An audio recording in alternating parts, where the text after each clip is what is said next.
ሰላም እንዴት ናችሁ? ዶክተር ኤናስ ነኝ። ዛሬ ይዤላችሁ የመጣሁት ወንድ ልጅ አያለቅስም በሚል አባባሉ የሚታወቀው የሶሻል ሚዲያ ኢንፍሉዌንሰር አንድሪው ቴት ስለሱ አንዳንድ ነገሮችን ሼር ለማድረግ ነው። አንድሪው ቴት በጣም ብዙ ሀሳቦች አሉት። ለምሳሌ ወንድ ልጅ አያለቅስም በሚለው ይታወቃል። ከዛ ጋር ደግሞ ተያይዞ ወንድ ልጅ ዲፕረስድ አይሆንም። በቃ ዲፕረስድ ራሱ ብትሆን በዊል ፓወር መውጣት ትችላለህ፣ ምንም ሕክምና አያስፈልግም፣ እንደዚህ የሚሉ መልክቶችን ያስተላልፋል። በጣም ብዙ ፎሎወሮች አሉት። ከዛ ባሻገር እንግዲህ ይሄ የስነልቦና ጉዳዮች፣ የአእምሮ ሕክምና ጉዳዮች በጣም ውስብስብ ናቸው። እሱ ሲያቀርባቸው ግን ቀለል አድርጎ ነው የሚያቀርባቸው። አነጋገሩም ኢትስ ቬሪ ኢንትረስቲንግ። ግን ሰዎች ቀለል አድርገው አቅርቧቸዋል ማለት ሲናገሩ ፍሎ አለው ማለት ትክክል ነው ማለት አይደለም። እሱ የሚናገራቸው ነገሮች ዲፕረስድ ለሆኑ ሰዎች ኢትስ አን ኢንሰልት፣ እየተጎዱ እየተሰቃዩ ላሉ ሰዎች ወደ ህክምና እንዳይሄዱ መንገድ የሚዘጋ፣ ከዛ ባሻገር ደግሞ የተሰቃዩ ላሉ ሰዎች ኢትስ አን ኢንሰልት እና በህክምናው ይሄ ትክክል አይደለም። የሚያሳዝነው ፓርት አንድሪው ቴት እንግዲህ ስለ ስነልቦናዊ ነገሮች እንደዚህ ሲያወራ የህክምና ትምህርት ተምሯለች ስትሉ ምንም አልተማረም። እሺ የስነልቦና ትምህርቶች ተምሯለች ስትባል አልተማረም። እና እሱ በተረዳው መንገድ ነው ብቻ እንትን የሚለው የሚናገራቸው ነገሮች ግን በጣም ብዙ ሰዎች ላይ በተለይ ደግሞ ታዳጊ ወንዶች ላይ አሉታዊ ተጽዕኖ አላቸው። እና በዚህ ምክንያት እንግዲህ የእንግሊዝ ሀገር መንግስት እሱ ላይቭ ስትሪም የሚያደርግበት ኪክ የሚባል ሳይት አለ። ኪክን ኦፊሻል የእንግሊዝ መንግስት ብሎክ አድርጎታል። ይሄ ለወንዶች ጤንነት፣ የአእምሮ ጤንነታቸው ጥሩ አይደለም በሚል ቶክሲክ ማስኩሊኒቲ ለወንዶች ጥሩ አይደለም፣ ለሴቶች ጥሩ አይደለም፣ ለማህበረሰብ ጥሩ አይደለም።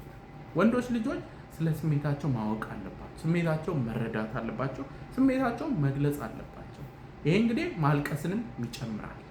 ከዛ በኋላ ደግሞ ሰዎች ዲስትረስ በሚሆንበት ሰዓት የአእምሮ ጤና ባለሙያ ጋር ሄደው መታየት አለባቸው።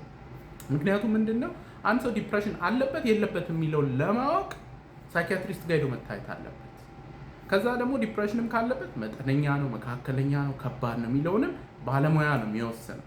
እና ይሄንን እንግዲህ ዝም ብሎ አስተያየት በመስጠት ብቻ ወይም ወንድ ልጅ እንዲያዩንም በማለት ብቻ ከዲፕሬሽን መውጣት ብቻ አንደኛ የምደሰተው እኔ ነኝ።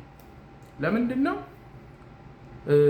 ታካሚዎችን ቴራፒ በመስጠት ፎሎ አፕ በመከታተል መድኃኒት በማዘዝ ብዙ ድካም ውስጥ አናልፍም። ባለሙያዎች ለታካሚዎችም ግልግል ነው። እየተመላለሱ ቴራፒ ማድረግ፣ ሳይኪያትሪስት ጋር ሄዶ መታየት፣ መድኃኒት መግዛት ብዙ ወጪ ጊዜ ይቀንስላቸዋል። የሚያሳዝነው ነገር ግን አይሰራም እንደሱ። እና ሰዎች ቴራፒ ማግኘት አለባቸው። በተለይ ደግሞ ሰዎች ዲፕረስድ ሲሆኑ እንግዲህ ብዙዎቻችን የሚመስለን በቃ ምንም ከቤት አይወጡም፣ ቀኑ ሙሉ እየቆዘሙ ሊመስለን ይችላል። ግን በጣም ብዙ ሰዎች ዲፕረስድ ናቸው፣ ግን እንደምንም እሱን ዋጥ አድርገው ችለው ስራ ሄደው ይመለሳል። እንደምንም ለቤተሰባቸው ሲሉ ለልጆቻቸው ሲሉ በቃ እንደምንም ዲፕሬሽናቸውን ዋጥ አድርገው ግን ከባድ የሆነ ሳይኪክ ፔን ስነልቦናዊ ስቃይ ውስጥ ሆነው ያልፋል። እና ለእነዚህ ሰዎች መፍትሄ የሚያገኙበትን መንገድ መጠቆም ይሻላል እንጂ አይ ወንድ ነህ ቆፍጠን በል ሲባል የሚያስከትለው ተጽዕኖ በጣም በጣም ከባድ ነው። ኤኒዌይ እንግዲህ አንድሪው ቴት ሌላኛው እንትኑ ገቢ እንዴት ነው የሚያገኘው ሲባል አንደኛ በሶሻል ሚዲያ ፎሎወር ገቢ ያገኛል። ከዛ ደግሞ ትሬኒንጎችም ለሰዎች ይሰጣል። ሰዎች እንግዲህ ባለሙያ ሆነው ትሬኒንግ የትምህርታዊ ትሬኒንግ ሴሚናርስ ሊሰጡ ይችላሉ።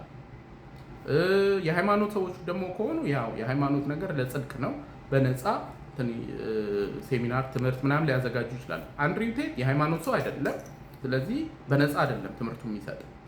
የህክምና ትምህርት፣ የስነ ልቦና ትምህርት፣ ሳይኪያትሪ ምንም እዚህ ጋር ከትምህርቱ ጋር የሚገናኝ ነገር የለውም። ግን በድፍረት ብቻ ሰዎችን እያስከፈለ ሴሚናሮችን ይሰጣል፣ ገንዘብ ያገኝበታል ማለት ነው። ኤኒዌይ በቃ እንደዚህ የሚላቸው ነገሮች ፎሎወር ያስገኛሉ፣ ገንዘብ ያስገኛሉ። አት ዘ ኤንድ አንድሪው ቴት እንግዲህ አሜሪካ ውስጥ ማያሚ ላይ ተይዞ ታስሮ ያውቃል። የእንግሊዝ መንግስት ኦፊሻሊ የሚያስተምራቸው ትምህርቶች በተለይ ለታዳጊ ወንዶች ጠንቅ ናቸው በሚል ሳይቱን ብሎክ አድርጎታል።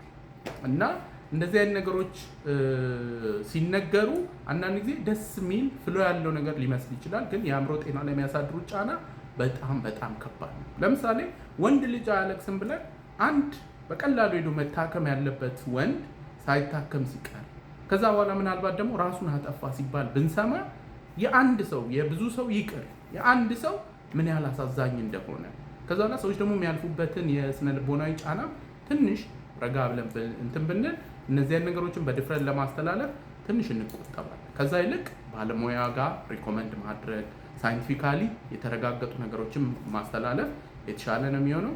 ይሄ ቪዲዮ ኮፒ ሊንክ፣ ሪፖስት፣ ሼር አድርጉት። ሁልጊዜ እንደምለው ያለ አእምሮ ጤና የለም። ደህና ሁኑ።